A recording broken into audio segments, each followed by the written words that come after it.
allow your mind to ping pong between where you think yourself is and where it isn't. Just observe it. Whatever it is that is you, just allow your mind to become aware of that.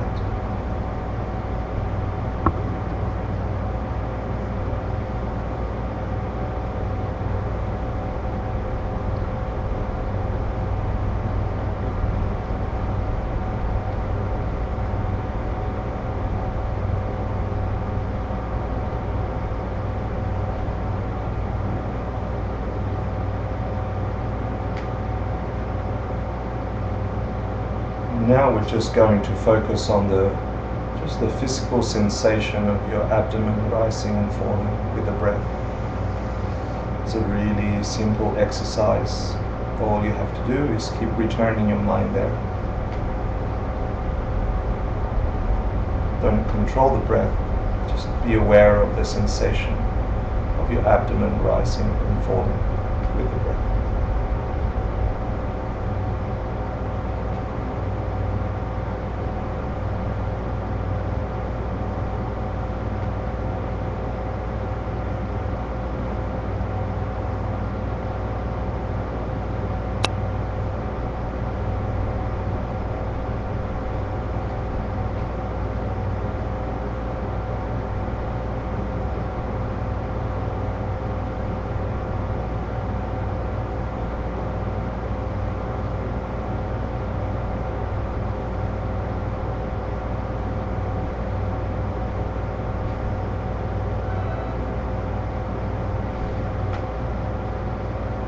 See if you can now move your focus to the tip of your nose and just observe, don't control the temperature difference or the sensation of the air entering and exiting your nostril, just as a novelty, like you've never seen it before. Sense it with your mind.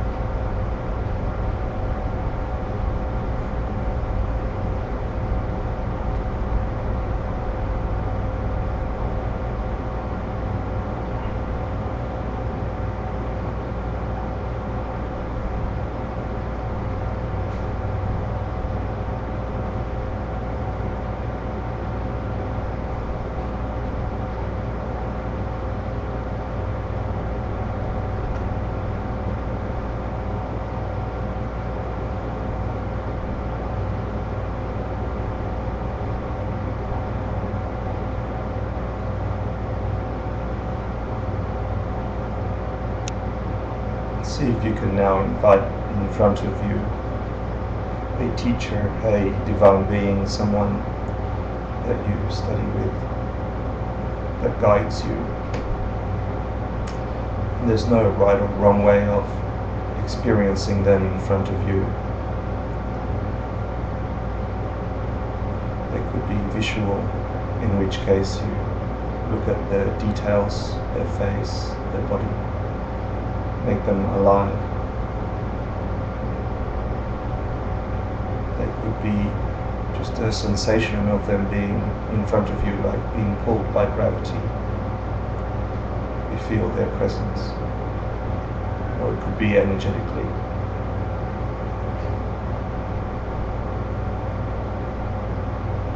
Whichever the case, just bring your mind to focus on them and their qualities. And let everything else just fade into the background. It's just you and them now. The more detail you can build about them, the better. How they smell, how they look, how they perceive, how they feel towards you.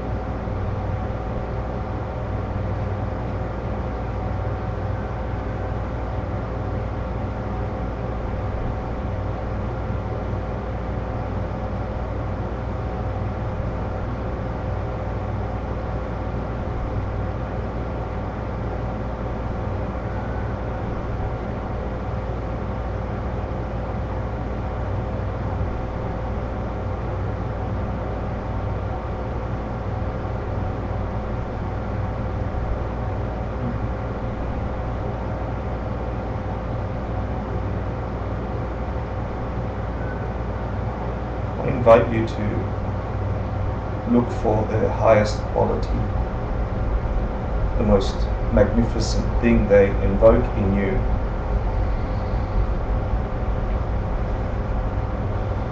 And just spend some time thinking about that, focusing on that, and expanding that. Imagine that, more of that. Imagine that timelessly.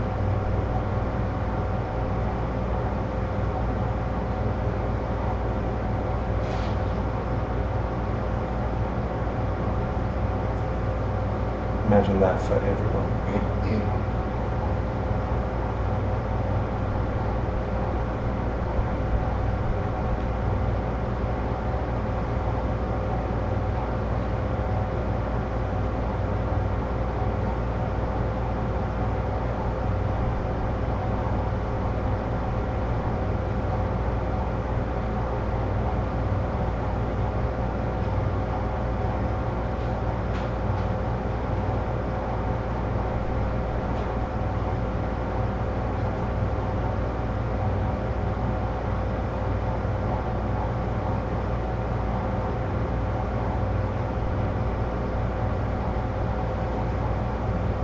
See if you can generate a wish to overcome whatever obstacles prevent you now from getting there.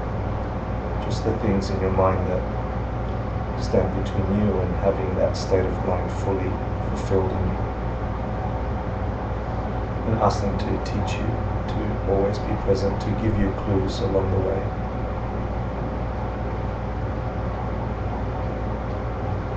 And as you ask them, imagine them rising up and turning to face the same direction you're facing, becoming smaller and brighter, powerful as they rest at the crown of your head, just before touching.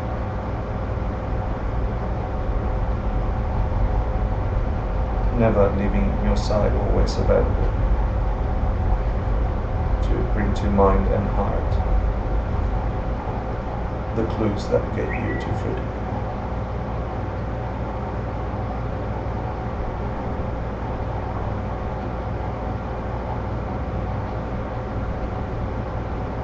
And see if you can just feel familiar with their presence just above the crown of your head. Maybe they are the size of a thumb. Spend a minute or so just imagining them bright, filled with every answer.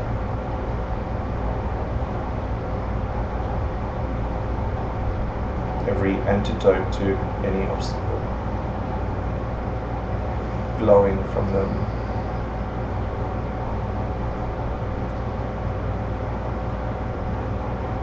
overflowing from them and dripping into your crown like drops of nectar into your body.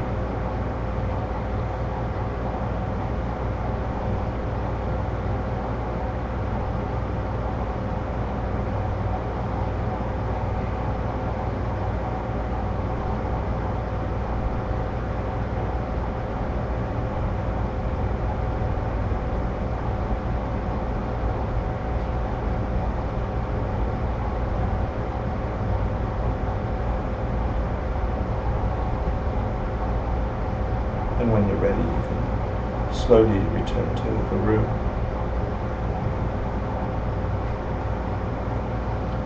And try to hold the state of mind you developed in meditation.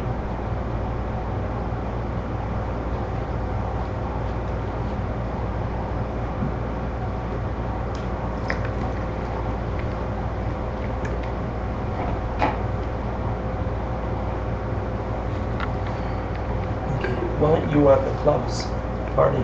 Why are you here? It's only 8 o'clock. It's only 8 o'clock. I'm melted. I go early. Thanks. Thank you. Now I know. Do you have the quizzes for last course? No, I didn't. Who was here last class? I didn't give you all the answers. So if you were not here last class, this part of the entertainment, for the next 10 minutes, you're going to get together with the people that were here last class, and we're all going to discuss what occurred so we can level up from that today. So here are some quizzes. This just becomes the tool by which we discuss these answers. If you don't know the answer, ask each other or ask me. And huddle up into groups with people that have been here. So put up your hand if you were here last week. And can you guys just help the discussion? And let's make it exactly 10 minutes. So at 8:05,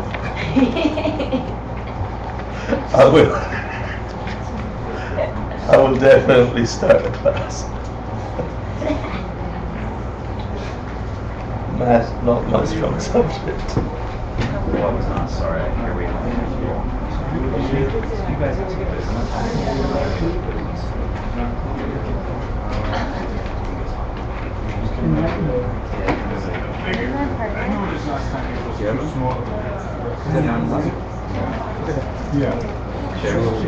Yeah, get a nice group together. Cool. More than one of you. Homeworks? I don't think I did, Emily. Huh?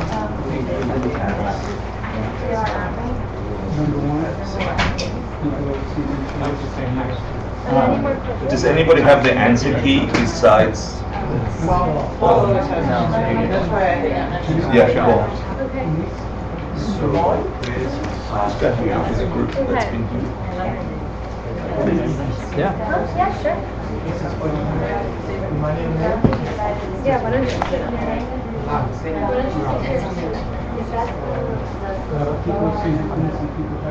One was Ari.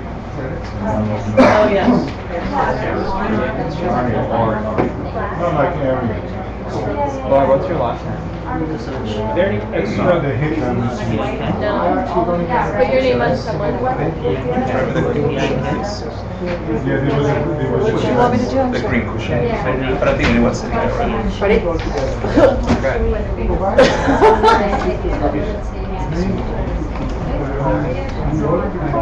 Thank Yeah, you. it was Ari. The first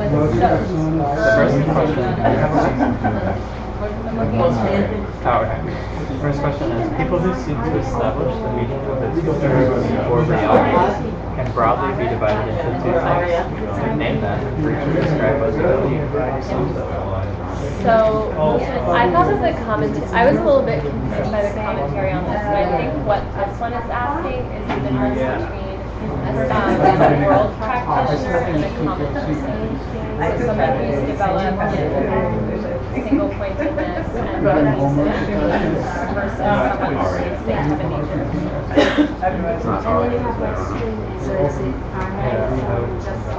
What was the No, question? because then the next question on the list. It's people who seek to establish the meaning of the two truths can be divided into two types. Arya stops seeking. That's the result of the two views. They're just asking for the two types. Which are, what you said? Believing in emptiness and believing. They all believe in him to use the two schools. We're talking about a social care walk. Yeah. Developing into a social care walk or a Right, that's what we said the first time. yeah, however, what develops in there, there's two views we discussed last class. We grouped the 4 schools into 2 groups. Because they hold a view. There's a type out of the 4 schools, 3 of them that think things Come from you. and not what that things function, therefore they're real. Do you remember those? Oh, yeah. Okay, so the functionalist and the consequentialist. Or the Majjhimika consequentialists. Yeah, That's what they're asking? I think so. Yeah. What question? Is it number 1? Yeah. That wasn't mentioned in the reading. Oh, people who seek to establish. We always talk about functionalism like towards the end.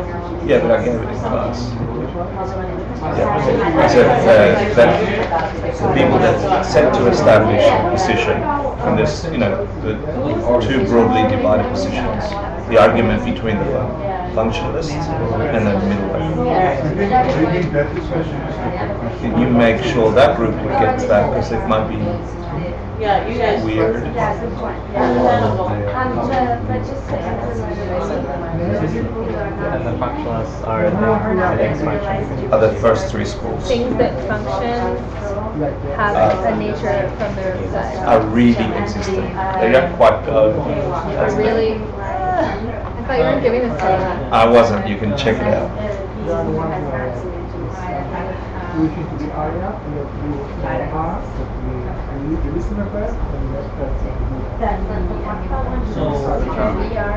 My side is up.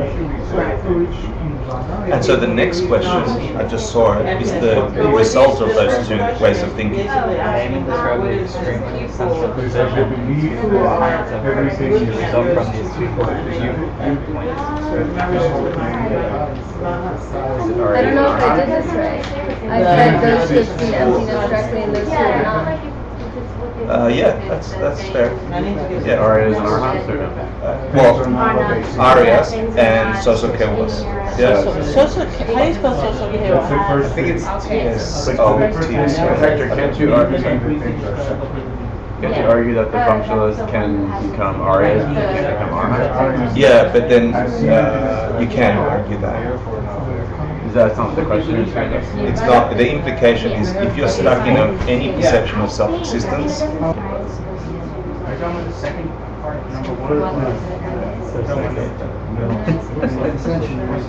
Three minutes.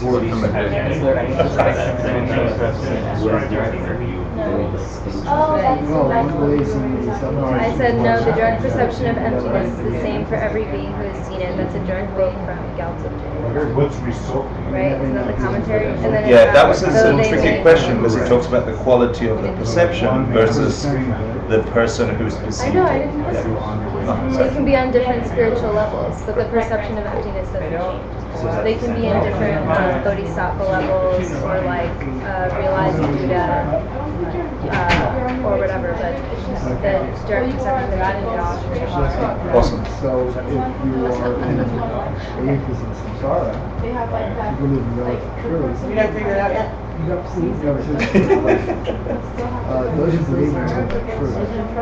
Paul, you won't get in trouble. Paul, can you be kind enough that when I go through these questions, you pick up the answer key? And the two kinds of nirvana. Meaning, when I say, well, I don't know what the answer is exactly, you can give me the answer we want Nirvana, which versus comes the by one. nature, and the nirvana, which Makes is more the sense. You want me to have the answer key in front of you? Correct. At least, I don't know, I'm taking it from the reading, but Yeah. What was your- the nirvana which comes by nature exists as the very nature of everything and exists without practice. Right. The way that he writes it is nirvana which comes by nature. And then the next one is the nirvana which occurs by circumstances, which occurs after systematically removing impurities. So what is the nirvana that comes by nature? Is that really a nirvana? No, That's emptiness. Yeah, that's great. Yeah, so it's not really a nirvana, which is user, natural nirvana, because everything has that quality that pitches you into nirvana. Yeah. So then the functionalists argue with us about that. They're wrong and we're right. Each view. No, it's not like I that. feel like all of the arguments, they like purposefully misunderstand where the other person is coming from so they can argue against it. I think that's the way we present it in the Majjhima school about the yogas. That's what You it's. take away that crap. They're wrong. Yeah. That it's actually forcing you to see a way of thinking that you might land and then debate it to you.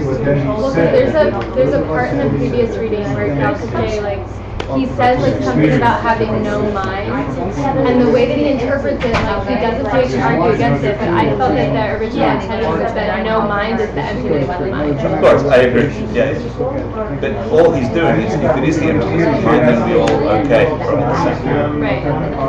He's trying to knock out our tendency to think things in your way. But that's a really, I mean, I have that same feeling all the time. Do your meditation, when you're doing meditation, you said, Ladies and gentlemen, it's time. Yoga too. It should be sitting really nice and tall. So let's return. That's also the No, it's just like how I'm sitting on it right now. Yes, yes.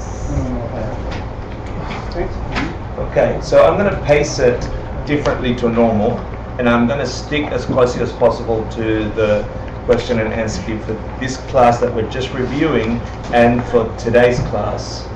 And believe me when I say, after this class, we can say bye-bye to mind only, yeah, and all this thinking. You won't have a headache yet. You will in about 45 minutes. But before we go there, let's just make sure we're interpreting the questions and answers correctly in all the groups. So someone read me the first question. People who seek to establish the meaning of the two truths or realities can broadly be divided into two types. Name them briefly, describe what they believe. So what we're saying is that there is a reality out there, right? We're experiencing reality. The whole premise of Buddhist study is that it's not happening the way you think it is. There's some kind of fakeness, illusion over there. But if you understood really how the matrix works, you could get out of the matrix, right? That's the premise. So he's saying, give me an example of the two camps of thinking, two ways of thinking of people that seek to establish what this reality is. Do you see? It was a little mistaken. Some of us mistook what that meant. So what are the two divisions of people that seek to establish that? That's okay. That's the point of doing this, because you can do mental gymnastics.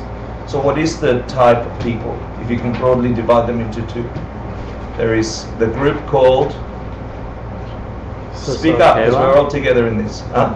Sosokewa? The functionalists. Oh, that one. Yeah. Pay attention, please. It's really important today.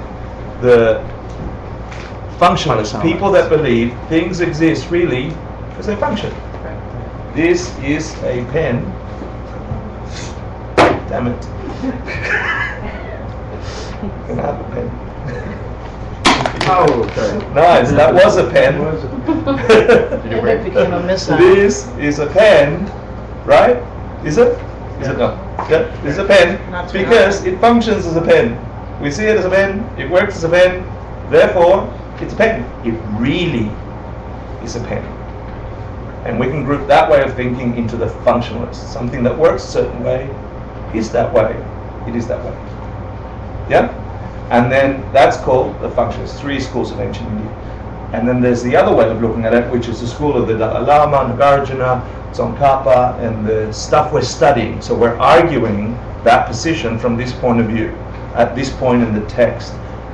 Why the hell are we doing this? And I'm going to say this over and over and over and over, is so you, not some invented person, you and you and you and you and you, when you bump into the fakeness of this reality and you hurt, or you find magic in this reality and your heart opens, you don't think it happens that way because it functions that way and you want to get more and more of that, because that will make it go away. So you and you and you and you can get a hint of what behind the matrix is making that happen, and if you understand it, then you can put in the causes and conditions to make it come about more and more and more and more until you are free from the fluctuation of it coming and going, coming and going. Does that make sense? The point of having all these discussions, please remember today, particularly today, and all this debate, we're just ping-ponging between states of mind that say, hold on, this world we live in, it seems to be great. Oh, I tripped, it hurts. Oh, I hate it. Oh, look, it got better. And we've got no idea how it functions. But we think it does, so when we see